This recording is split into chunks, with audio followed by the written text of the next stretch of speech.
Welcome everyone, this is Viking, and today we're going to take a look at the Harrier. I've had this aircraft for all of 12 hours. It's still in early access and a lot of stuff doesn't work, but nevertheless I've learned how to use it a little bit, and I'm going to share what I've learned with you today.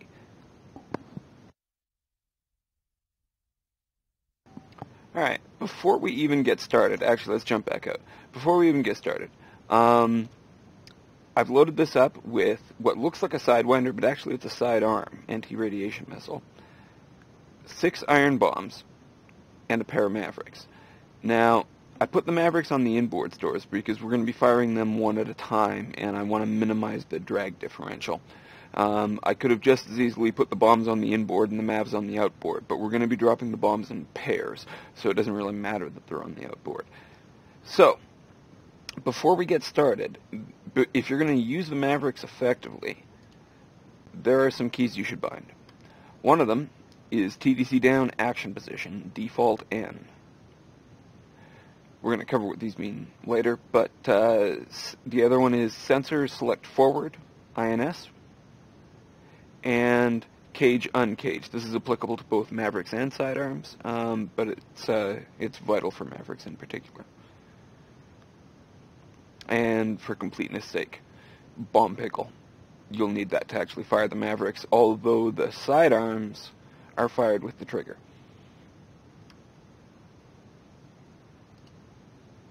Alright, let's start up the aircraft.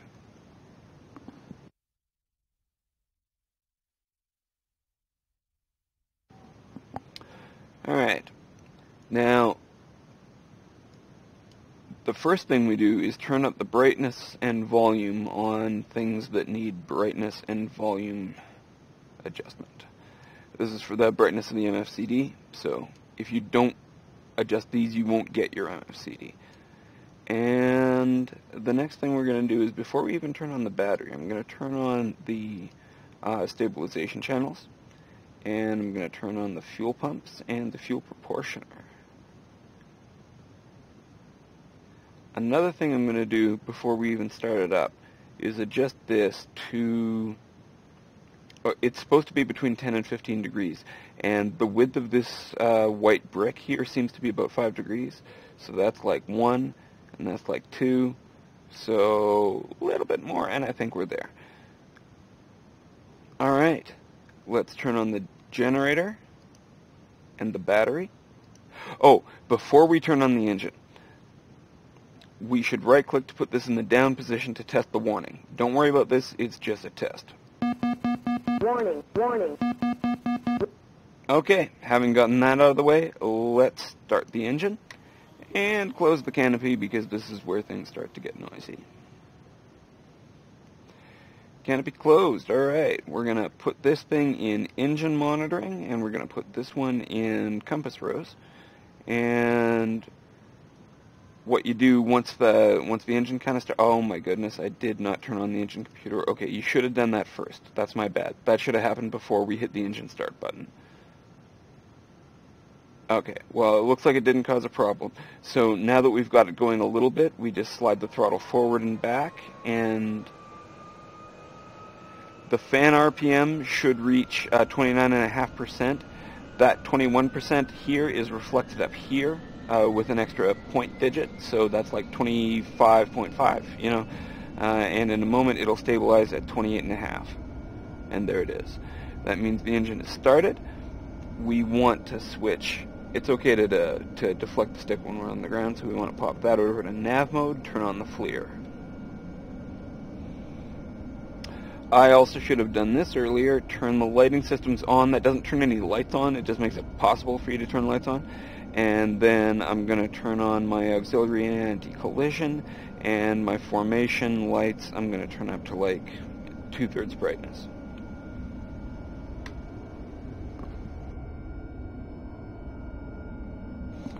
Forgive me, I have a cold from time to time. I'll like mute the mic for a moment to just clear my throat. Sorry for the dead air. Alright, everything's looking good over here, so we're gonna hit menu and pick EW. Oh, the radar warning receiver is off, so turn it on and give it another tick so that it has some volume, so that it'll screech at you a little bit if it detects anything. I suspect that in future releases we'll have to use, an alignment process here, but in this early access release it's okay to switch it straight over to nav.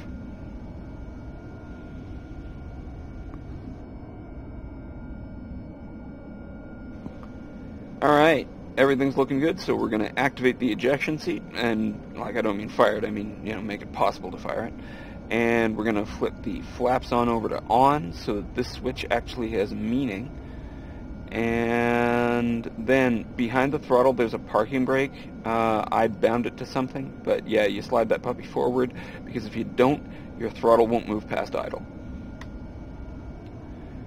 Alright. With 13 degrees nozzle, let's increase our engine RPMs to a little over 40 so we can turn, use the rudders to turn. Nose wheel steering is enabled by default. Going to get the RPMs down to about 35 to maintain a safe taxiing speed. I'll probably lower it a little bit, but yeah, down to 34, 33, there we go. And the R that I'm talking about, the RPM's 33 right here, but it's also reflected at 33.2 right here.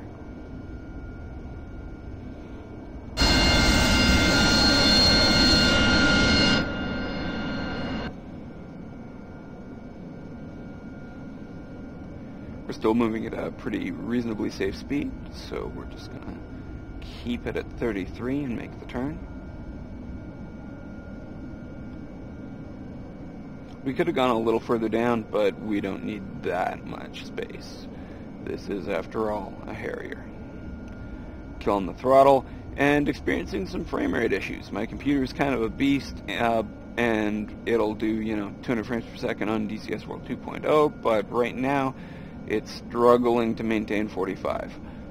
Sorry about that, but I hope it won't cause too much of a problem. Alright, so we're kind of holding short on the runway here.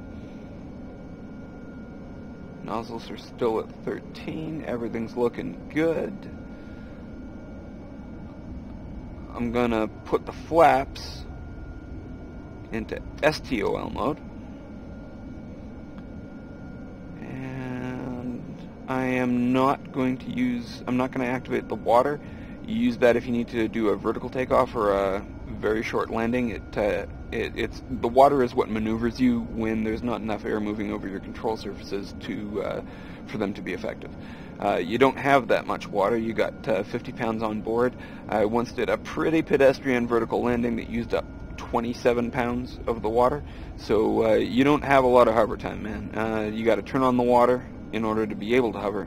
We're too heavy right now for that to even be a possibility. But assuming I survive this mission, we're gonna come back and try to do a vertical landing, and we're gonna be very conscious of this water gauge when we do that.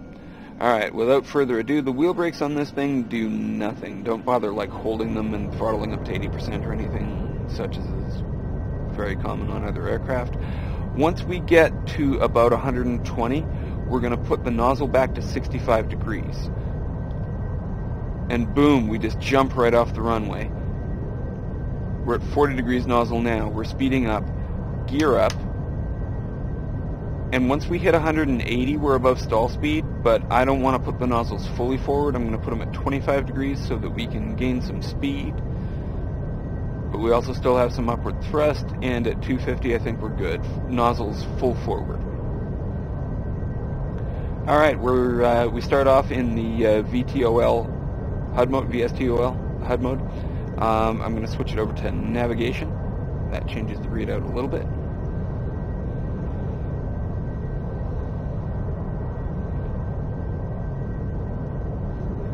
I'm actually bleeding off a little too much speed here. I'm going to make a more gentle turn towards the coast. We're going to go about 270.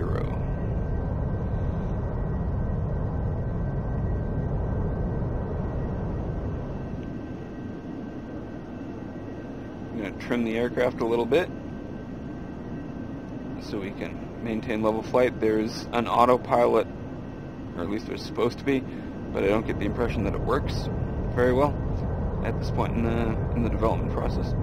I'm going to put the throttle up to about 65 so that we have some speed.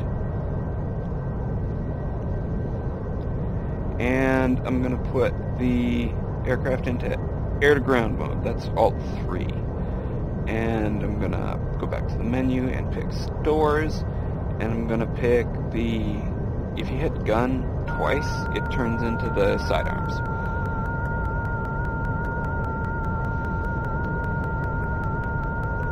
Now there's nothing on the radar warning display.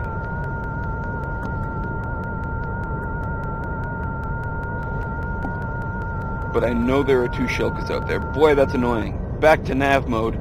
As soon as I see something show up on that radar warning display, I'm going to switch it back to the sidearms by putting it into air-to-ground mode. I have that bound to monotask.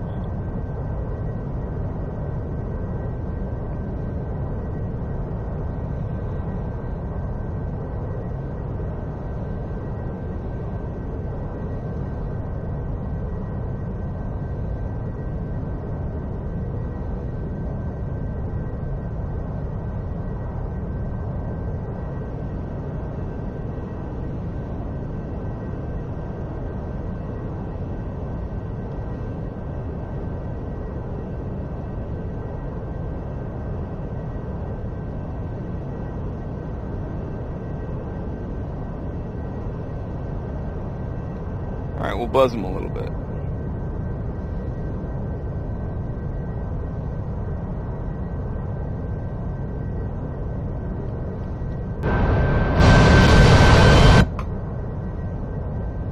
Should turn off my lights. Hello, Shilkas. Okay, now I'm really too close, so we're actually going to break off and come around.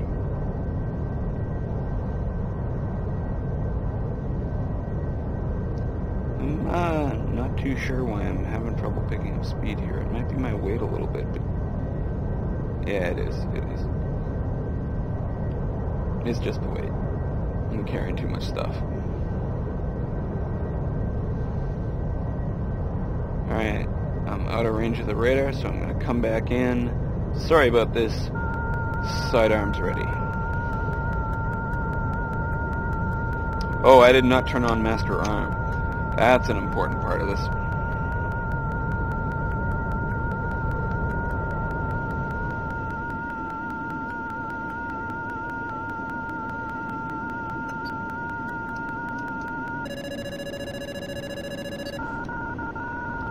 Alright, I got the lock tone there.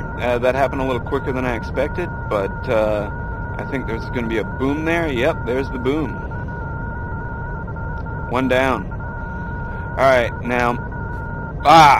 curses, I just took a hit from the remaining Shilka. I hope that wasn't too bad. I think it's pretty survivable. No, it's still shooting at me. I'm just gonna trim this out a little bit here.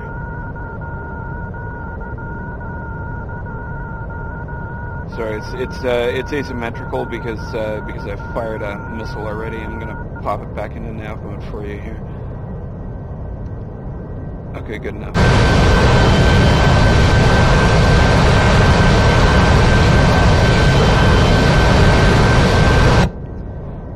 All right, doesn't look too bad. I'm gonna come around for another go.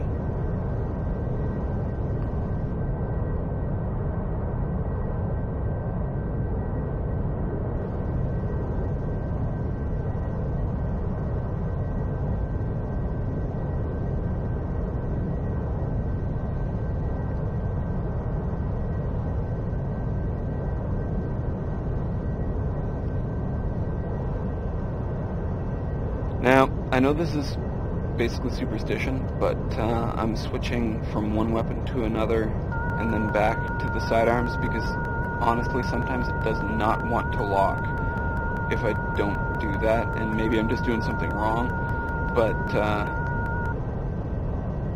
come on man, show up on the radar scope. I want to get rid of this sidearm. Come on. Yeah. Whoa. Overdid that a little bit.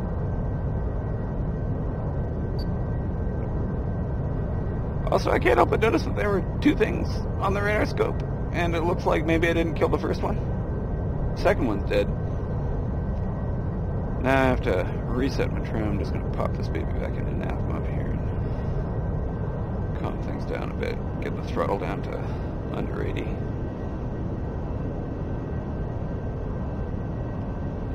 Retrim now that the aircraft is balanced in terms of ordnance. Drifting just a little bank left, just tiny little bank right. Did that fix it? Yep, that looks pretty good to me. It's still drifting a teeny tiny bit left, but not enough to bother me. Alright, now comes the irritating part. We turn on the Mavericks, right? And the thing is, I would have started this countdown when I took off if it would have made a difference, but it doesn't. You have to leave it in with this weapon enabled for 3 minutes. Pardon me, for 3 minutes while it warms up. I turned it on at 12:15, so at 12:18 the weapon will be useful. We can take out that last shilka, and probably also the armored house that's sitting in between the two shilkas. But things are going to be a little boring until then, so speed up time.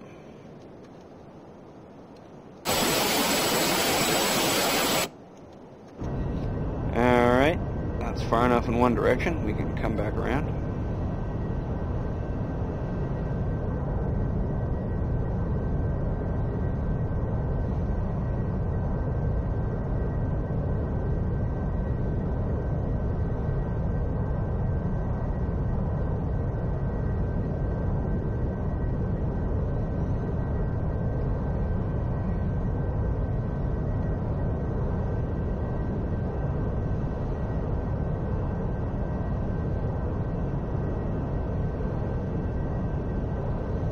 Throttle at roughly 85%. Gonna trim up.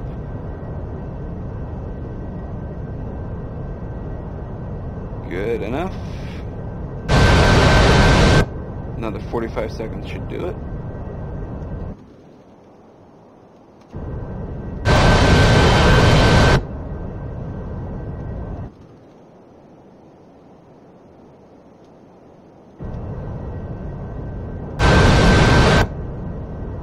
Come on. Activate.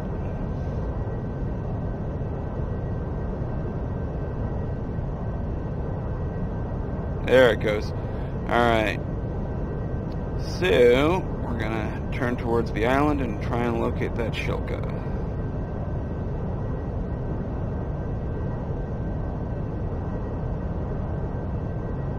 What am I looking at here? Okay, there we go. That's our target. Right there.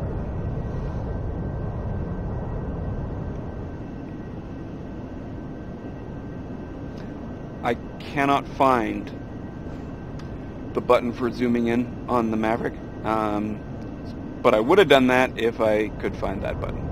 Sooner or later I will. Maverick's fire and forget, so there's no harm in breaking off right away. Watch for the impact. There it is. Alright, that was the last of the air defense. We took a few hits, but no serious harm done, and suppression of enemy air defenses is, it's not a timid man's game, you know. You gotta be willing to take the risks, take a few hits.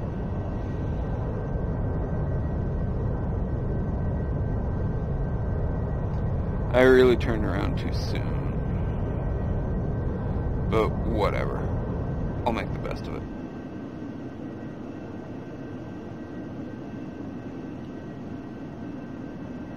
Come on, lock on the house. Damn it. Lock on the house, I says.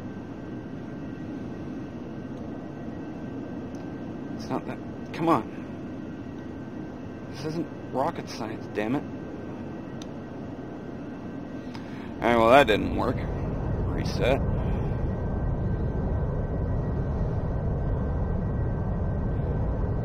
Having the same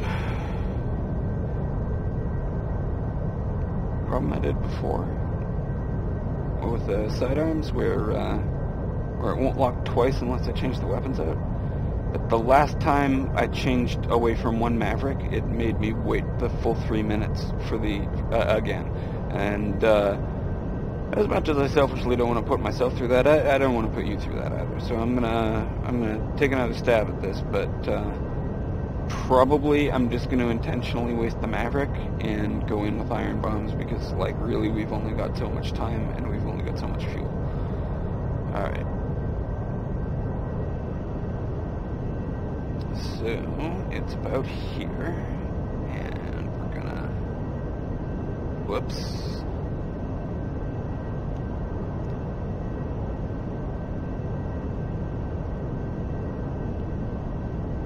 You know what, fine. No, it's not locking, okay.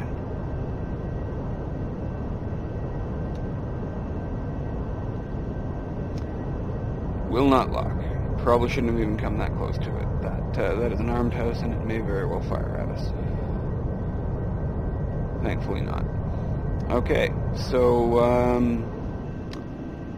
thank you to the first Maverick for sorting out our Shulka problem, but your buddy, oh dear, your buddy, yeah, you're gonna have to, whoops, you're gonna have to go.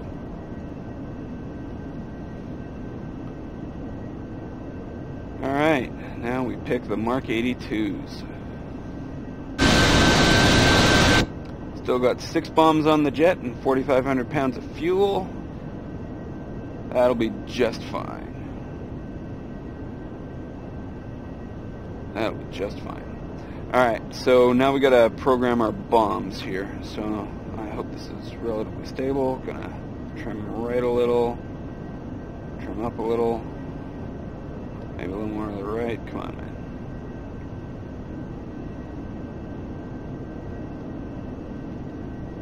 Good enough. Alright, so we've got the 82s here. We're gonna hit this once to go to CCIP. We're gonna put the fuse over to nose.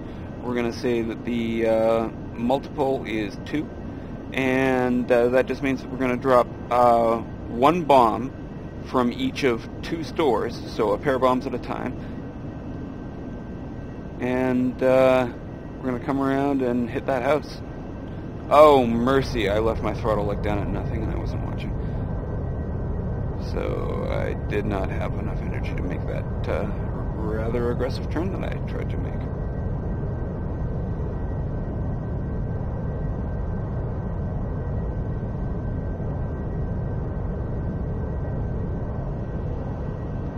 It would be nice if the lightning pod worked. I'd kind of like to have eyes on this thing ahead of time, but I gotta gain some altitude here.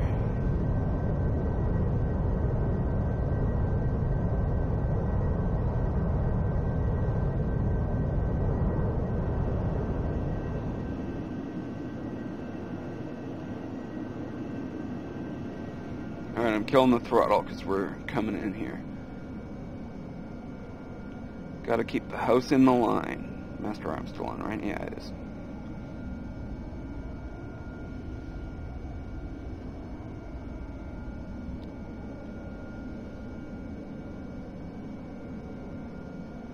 This should just drop 2 bombs. 2 of our 6 bombs.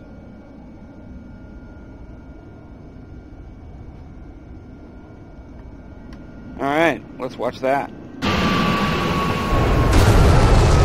Alright. And sure enough, we got 4 bombs remaining, 2 on each pylon.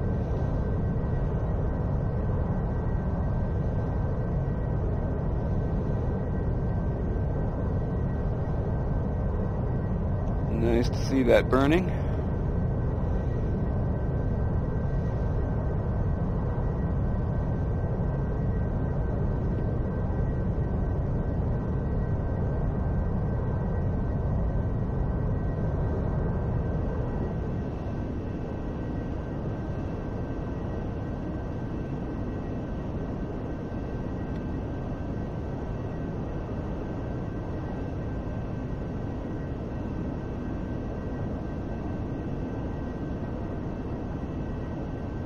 Keep it on the line.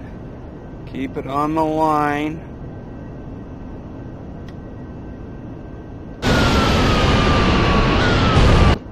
Direct hit. Direct hit.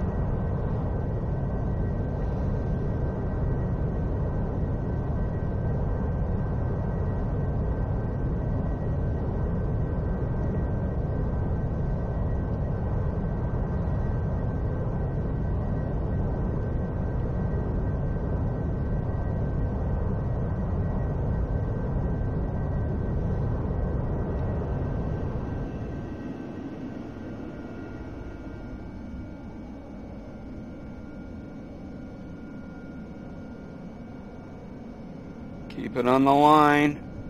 Ah, that was too soon. That was too soon, but it might be alright. Yeah, I didn't hit him directly, but it was indeed close enough. Alright, there's still some targets left, but all we have left are guns. So it's time to do that. Press C as in Charlie to activate the guns. I never explained those keybinds that I mentioned earlier, did I?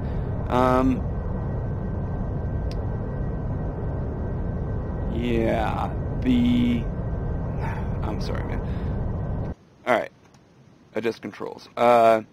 This one is the target lock for the Mavericks. That's what I used when I was locking up the target.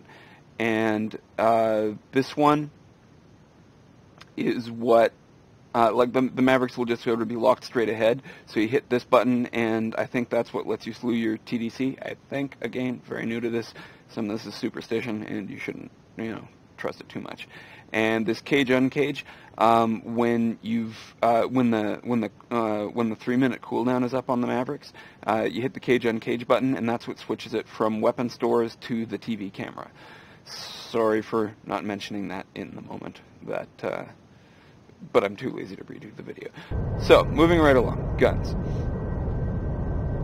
We're not really far enough away from the target, but that won't take long. This is a surprisingly zippy aircraft.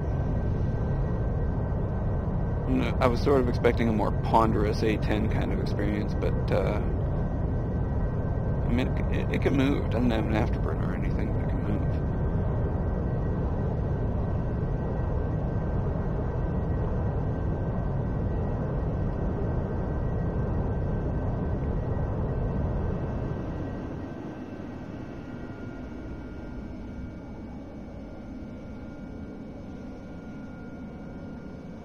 Ooh, a couple of them together. Okay, so we're going to try this one from range. Nah.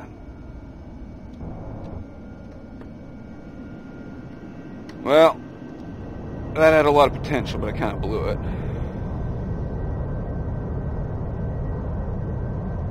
It's alright, 3,400 pounds is plenty. Plenty of fuel.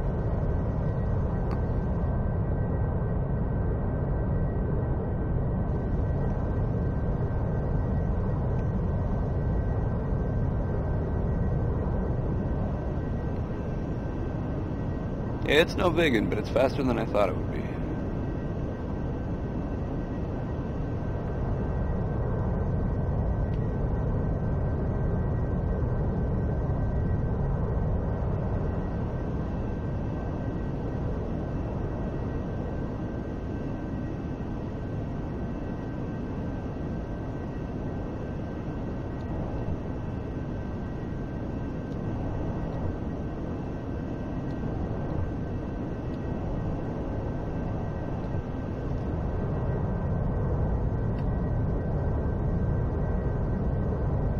Used up about half of our gun ammo already. Kind of wasted a fair bit of it.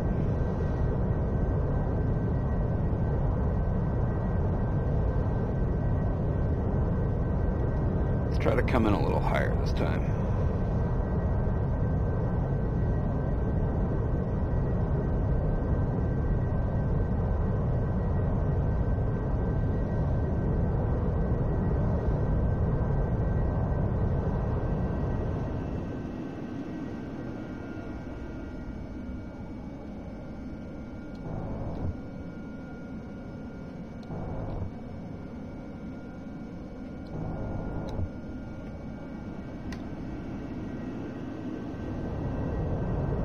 Not too many left, I think.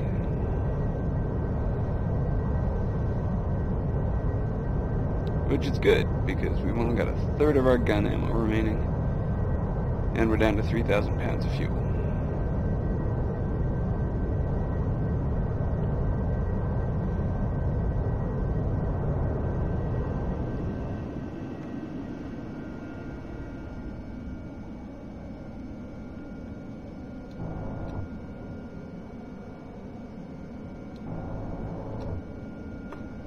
And that's the ball game. Oh no, wait, no, one more. Missed him because he was behind fire.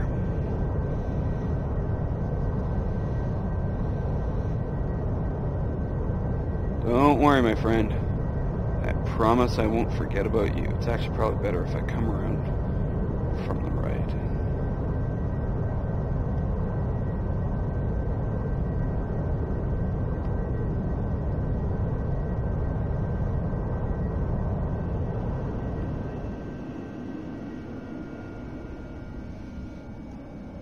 You were by your burning friend, weren't you? Yes, you were. Yes, you were.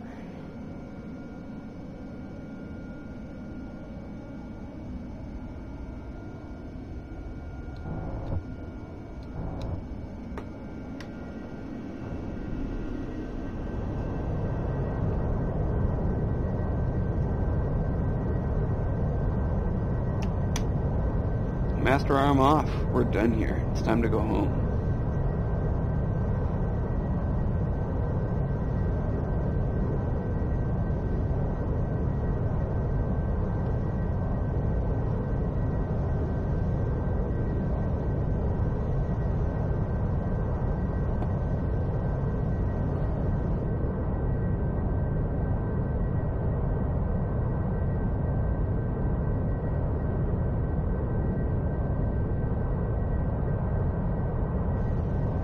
Now, obviously I can't do a first take on the Harrier video without attempting a vertical landing, so I'm going to go for that, and I'll try to narrate everything a little bit better than I did with the Maverick attack, but seriously, I'm not good at this, and I might get distracted and just start mumbling or not talking at all.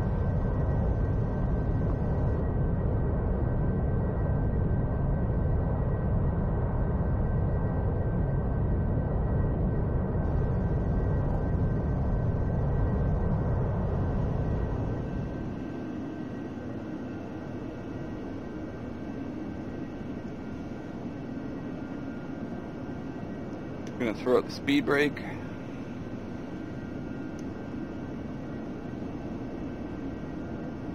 Kill the throttle.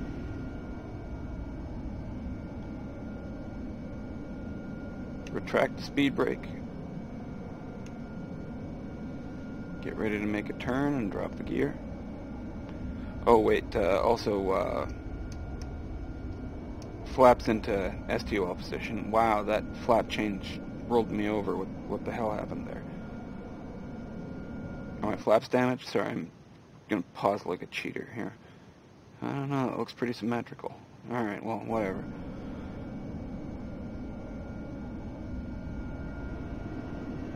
Okay, well that's stall speed, so I'm gonna point my nozzles down a little bit already.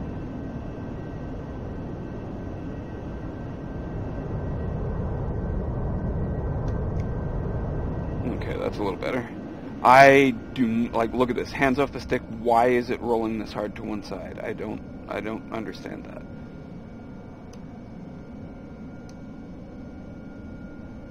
And I turn off the flaps, and it's pretty good, aside from, you know, some trim issues here.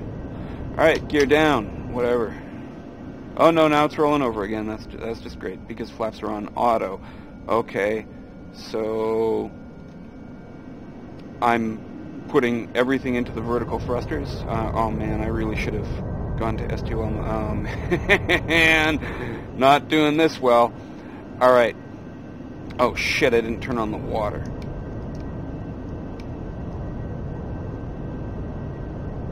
This is not good. This is really not good. Okay, thank goodness we're light enough that I was able to recover that way. Pushing the nozzles forward. I am watching that water indicator down at 48 right now. Okay. I'm going to let the nozzles go to 90 degrees, well, like 88. Oh man, this is not as cool as I was hoping it was going to be. Certainly not as smooth anyway.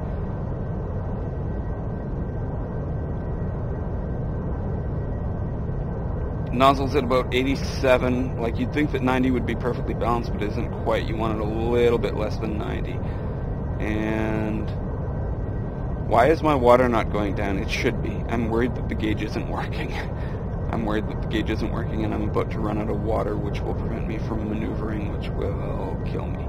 Alright, I pushed the nozzles forward a fair bit, which was a huge mistake. Okay, and I overcompensated, and these things happen. Really not good, really not good, really not good, really not good. Alright, so I was hoping that would go a little better, but like I say, too lazy to start the video over again, so I'm gonna kill the engines.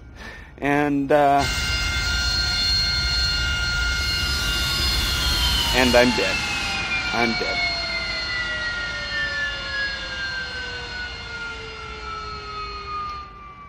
Yeah, well, that vertical landing is not super easy, and if you lose control even for a minute, you could be in a lot of trouble, like I was. I just barely had the wherewithal to turn off the engine before I was apparently consumed in fire. I don't know, man. I figure if I survived the initial impact, I sort of should have made it, but whatever. All right, cheers, gents. Hope you enjoyed it. Have fun with the Harrier.